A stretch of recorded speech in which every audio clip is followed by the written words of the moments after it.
With Easter and Mother's Day right around the corner, not to mention all the spring get-togethers that'll be going on, now's the time to start thinking about what we can make that's a bit different. How about a quiche? Not just a regular quiche, but one that they'll remember long after it's served. We start by lining a deep dish pie plate with a pie crust and fluting the edges. As for the cheese, rather than sticking to the basics, why not try some fun and trendy ones, which will take your quiche to a whole new level. Here we start with shredded steakhouse onion cheddar.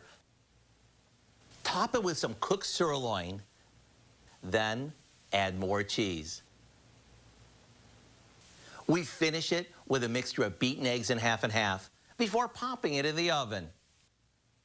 So the next time you're in the market, try picking up cheeses like horseradish cheddar, smoked Gouda, or maybe a maple bacon cheddar to add some personality to your quiche.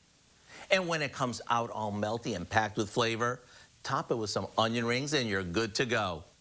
If you'd like the recipe for our steakhouse onion quiche, as well as our buffalo wing quiche and our champagne mushroom quiche that's made with champagne cheddar, simply visit our website and type in Fancy-Dancy Quiche.